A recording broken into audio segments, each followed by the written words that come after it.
Hello everyone, very warm welcome once again to the general discussion where we are going to talk about what career opportunities you have after qualifying UGC net examination. So बच्चे ये सोच तो बिल्कुल जाहिर सी है, जब आप paper qualify कर लेते हैं तो आप ये सोचते हो कि भाई मैं कहाँ पर जा सकता हूँ या क्या क्या चीज़ें हैं जहाँ पर मेरे पास ऑप्शंस ओपन हो जाते हैं।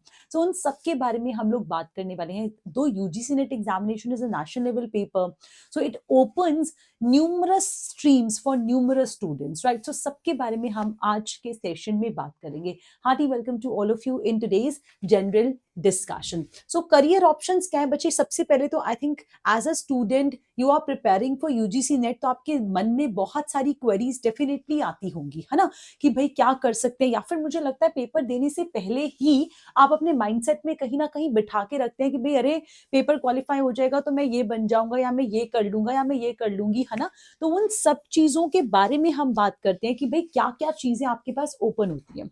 So as you know that there are numerous job opportunities जो कि बहुत सारी फील्ड्स में है, specially in the field of teaching and research. Mainly the prime चीज इज कि बच्चा जो है वो टीचिंग एंड रिसर्च के अंदर जाने के लिए कहीं ना कहीं अपने माइंडसेट को रखता है, तब वो इस पेपर के लिए आता है ना।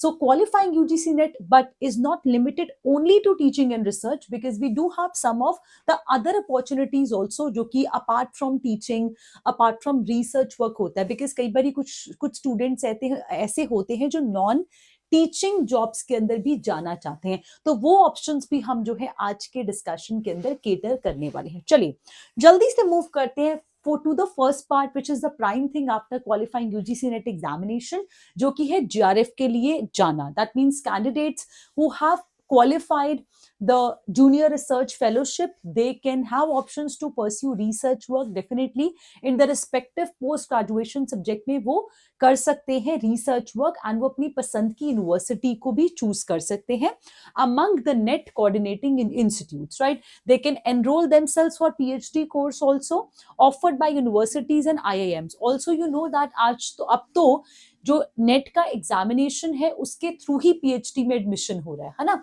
So if you qualify for PhD then you can go for PhD also in various universities and colleges. ठीक है, सो ये तो भाई बिल्कुल प्राइम चीज है आई थिंक, जो एज अ स्टूडेंट आपको सबको पता है। And in addition to this, अगर आप नेट जीआरएफ क्वालिफाई करते हैं उसके अलावा भी आप पीएचडी के कोर्स में एनरोल कर सकते हैं, जिसमें आपको कुछ स्टाइपेंड भी मिलता है। इसका कुछ रिवाइज्ड अमाउंट भी होता रहता है विद टाइम, है ना। सो इसका एग्जैक्ट जो रिवाइज्ड अमाउंट है वो आपको सर्च करने पे मिल जाएगा गूगल पे कि रिवाइज्ड अमाउंट इसका क्या है अबाउट द स्टाइपेंड। ठीक है, सो वैसे जनरली होता क्या है, फेलोशिप के अंदर आपको 31,000 प्लस एचआरए पर मंथ मिलता है depending upon institutes, and for next 3 years आपको 35,000 प्लस एचआरए पर मंथ मिलेगा डिपेंडिंग अपॉन अगेन इंस्टीट्यूट। सो ये थोड़ा बहुत डिपेंडेंट अपॉन इंस्टीट्यूट है, बट इसका जो नॉर्म है ना वो रिवाइज होता रहता है। ठीक है, सो आप रिवाइज्ड अमाउंट इसका जरूर चेक कर लेना before enrolling into any of the PhD programme, right? Along with this, bache, in addition to this, there are other several grants may can also be provided depending upon the policy of the universities। जैसे कि private universities या IIMs के through आप करते हो तो उनके अपने कुछ पॉलिसीज होंगे। तो मुझे ऐसा लगता है कि before enrolling into a course you should read all the in depth about कि वो क्या ऑफरिंग्स आपको प्रोवाइड करेंगे, है ना। कोर्स के बारे में आप इन डेप्थ पढ़ सकते हो। ऑल्सो उसकी वेबसाइट के ऊपर सारी डिटेल्स को जरूर प्रॉपरली रीड करें, तभी आप उस प्रोग्राम के लिए जो है वो एनरोल करें। Because every university has its different offerings, है ना। Every university has its different policy, so do give a read to them before actually applying. Qualifying GRF offer dual benefits. Yes, you can have stipend like the regular job, and you can have a doctorate degree option also, है ना। आप PhD के लिए भी जा सकते हैं या फिर आप लोग रेगुलर जॉब के अंदर एज अ वर्क भी कर सकते हैं, है ना। Next option is to work as researcher. Also you can go as a researcher in the corporate firm. So it's not compulsory कि भाई रिसर्च वर्क जो है वो आपको अंडर किसी यूनिवर्सिटी करना है या अंडर किसी कॉलेज करना है। तो आप लोग रिसर्च वर्क कुछ कॉर्पोरेट फर्म्स के अंदर भी कर सकते हैं। There are some organisations which recruit JRF qualified candidates to carry out the research work for the benefit of the company, है ना। कंपनी के बेनिफिट के लिए भी वो रिसर्च वर्क करवाते हैं। सो इसमें अगेन आपको थोड़ा बहुत पहले इसके बारे में रिसर्च करना पड़ेगा कि कौन कौन सी ऐसी ऑर्गेनाइजेशंस हैं जो जीआरएफ क्वालिफाइड कैंडिडेट्स को हायर करती हैं, है ना। तो जब आप इसके बारे में थोड़ा सा रिसर्च करेंगे, will get to know the list of organisations who basically are hiring JRF candidates. So I think this is also good opportunity for those जो लोग यूनिवर्सिटीज एंड कॉलेजेस के अंदर नहीं जाना चाहते, तो वो लोग कॉर्पोरेट फर्म्स के अंदर रिसर्च के लिए भी जा सकते हैं। Along with this, बच्चे UGC NET career options after qualifying the paper is one of the prime thing is assistant professor, जो कि मेन सारे बच्चे जो हैं मेनली इसके लिए करते हैं, बिकॉज ये एक अच्छी एक जॉब अपॉर्चुनिटी है। Assistant professor as a college आप कहीं पे पढ़ा सकते हैं, एज ए यूनिवर्सिटी आप कहीं किसी यूनिवर्सिटी में एज अ प्रोफेसर आप पढ़ा सकते हैं, है ना। So candidates who qualify for assistant professor they can choose the options to pursue the career in teaching field. So आप टीचिंग फील्ड के लिए जाएंगे because this makes you eligible for the post of assistant professor. आपके certificate पे भी लिखा होगा ना, जब आप पेपर क्वालिफाई करते हैं तो आपके सर्टिफिकेट में लिखा होगा that you are eligible for the post of assistant professor, ठीक है।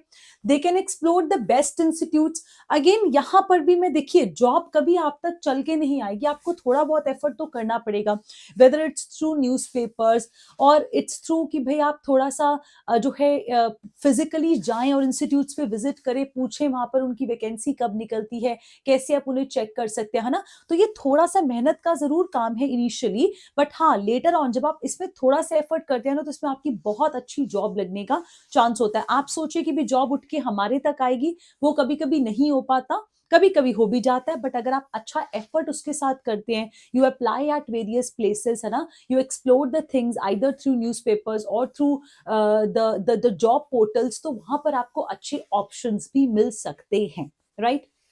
Along with this, बच्चे, you should also see that candidates can expect a pay in the range of 25,000 to 40,000 per month in the starting phase। ये मैं बिल्कुल बात कर रही हूँ स्टार्टिंग फेज में, मतलब मैं बिगिनर की बात कर रही हूँ, जिनके पास कोई एक्सपीरियंस नहीं है ना, इतना तो उनको मिल ही जाता है। बट हाँ, this depends upon the score, this depend upon the skill and also the colleges. तो ये कॉलेज के ऊपर भी डिपेंड करता है कि वो आपको कितने पैसे देते हैं। बट ये मतलब ये इसलिए बताया जा रहा है ताकि भाई कोई भी student who has qualified UGC net examination, तो कहीं वो इससे कम पैसे में अग्री ना कर जाए, है ना। तो इसका बताने का रीजन सिर्फ इतना सा है कि भाई बेसिक पे depending upon the colleges, depending upon the scores, depending upon the skill, तो ये सब कुछ वेरी कर सकता है इस अमाउंट के अंदर। बट कम से कम, बहुत बुरे से बुरा भी अगर आप कॉलेज में जाते हो, या फिर आप कहो कि आप बहुत जो है रिमोट एरिया के अंदर भी कहीं जा रहे हो, तो भी मुझे लगता है कि इस रेंज में तो उनको देना ही चाहिए। बिकॉज जनरली क्या होता है कि जो हमारे मेट्रोपॉलिटन्स हैं वहां पर स्केल ज्यादा मिल रहा है, या फिर जो थोड़े से रिमोट एरियाज हैं, या फिर जो थोड़े आप कहिए कि जो इतने ज्यादा बड़े स्टेट्स नहीं है, वहां पर थोड़ा कॉलेजेस का पे जो है वो कम हो जाता है। तो दैट इज अग्रीड, क्योंकि यहाँ पे फीस भी कम है, वहाँ पे बच्चे भी कम होते हैं, है ना। तो भाई चक्कर क्या है कि भाई कुल मिला के मेरा बताने का रीजन यह है कि भाई फिर भी कहीं ना कहीं आपको इतना पैसा तो मिलना ही चाहिए। बेशक आप बहुत ज्यादा किसी छोटे कॉलेज में जाते हैं या कैसे भी आप जाते हैं, बट इससे इतना रेंज तो आपको मिलना ही चाहिए at least after qualifying the paper, ठीक है।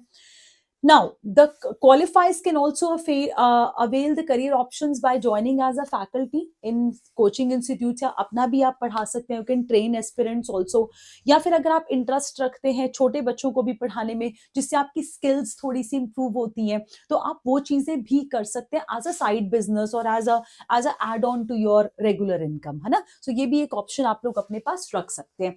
अलॉन्ग विद दिस बच्चे, career options in public sector undertaking. So this is for those who basically are not trying to go for the teaching job, जिनको teaching में कोई खास interest नहीं है, पर वो ये चाहते हैं कि भाई हमें जॉब मिल जाए, जरूरी नहीं है कि टीचिंग में मिले कि नहीं मिले, तो उनके लिए ये बहुत अच्छा ऑप्शन है। Public sector undertakings are basically for non teaching sectors, and जिनको ऑफिस जॉब चाहिए है proper, not the I mean teaching type of या फिर रिसर्च टाइप ऑफ, तो वो यहाँ पे जा सकते हैं। And UGC NET opens doors for public sector's undertaking also and these are the some of top PSUs जो लेते हैं, इसकी भी वैकेंसी निकलती है, बट यहाँ पर अगेन शॉर्टलिस्ट कैंडिडेट्स, इंटरव्यूज, वो सब कुछ सेम प्रोसेस रहता है। बट अगेन मैं यहाँ पे भी बोलूंगी यू हैव टू एक्सप्लोर कि भाई कौन कौन से करियर ऑप्शंस, कौन कौन से PSU के अंदर ओपनिंग्स हैं आफ्टर क्वालिफाइंग द पेपर। सो यहाँ पे भी आपको थोड़ा गूगल पे सर्च करना पड़ेगा, इनकी वेबसाइट्स पे विजिट करना पड़ेगा, बिकॉज वहीं पे ये जो है ओपनिंग्स को प्लेस करते हैं, ठीक है। बट ऐसे मैंने आपको हमेशा बोला, ऑप्शंस आपके पास बहुत सारे रहेंगे, बट आपको ऑप्शन तक पहुंचना पड़ेगा, आपको थोड़ा बहुत रिसर्च करके एक्सप्लोर करना पड़ेगा कि भाई हम क्या कर सकते हैं टू गेट दैट जॉब, है ना। सो ये थोड़े बहुत कुछ ऑप्शंस हैं जो आप डेफिनेटली एज अ स्टूडेंट जो है एक्सेस कर सकते हैं। So you can access the UGC academic job portal, भी आप एक्सेस कर सकते हो for the job search. This academic job portal, UGC का अपना भी एक जॉब पोर्टल है, एकेडमिक जॉब पोर्टल, वहां पर भी नेट PhD क्वालिफाइड कैंडिडेट्स को हेल्प की जाती है to get the jobs in various universities and colleges. So this is the portal, you can go and check on Google also, इसके बारे में आप और जान सकते हैं। यहाँ पर you can search, you can browse for this, you can for according to your academic profile and register on this portal, ठीक है। अपने प्रोफाइल के हिसाब से रजिस्टर करें एंड आपको वहां पे अपना ऑप्शंस भी मिल जाएंगे कि आप क्या कर सकते हैं, आपके पास क्या ओपनिंग्स हैं, ठीक है। सो ये भी एक बहुत अच्छा पोर्टल है यूजीसी का, जिसमें आपको जॉब अपॉर्चुनिटीज जो है वो मिल जाएंगे, ठीक है। ऑल्सो यहाँ पे as you have seen the UGC NET exam alone opens the doors to various job opportunities, so take this exam seriously definitely, because यहाँ पर बहुत कुछ आपको मिलेगा अभी आगे, है ना। आप और भी ज्यादा मेहनत करके यहाँ पे बहुत अच्छी कॉलेज यूनिवर्सिटी के अंदर प्लेस हो सकते हैं। माइट बी पॉसिबल कि भाई इनिशियल फेज जो हो वो आपका थोड़ा सा हार्ड वर्किंग रहे, है ना। इनिशियल फेज में क्या होता है कि बच्चों को लगता है कि भाई अरे हम यहाँ तक कैसे पहुंचेंगे, है ना। वो तो हम कंपैरिजन भी करते हैं कि कोई और बंदा वहां पे पहुंच चुका है। तो देखिए इनिशियली क्या होता है, there are some struggles which as a beginner, as a fresher you have to do, but eventually when time passes तो आप बहुत ज्यादा रिफाइन होते जाते हो in your teachings and you get to know more things as well, है ना। So मैं यही बोलूंगी कि without wasting time, all the students who have qualified, quickly go and check these options. This might be a good opportunity for you. Thank you so very much. All the best for your career. Bye.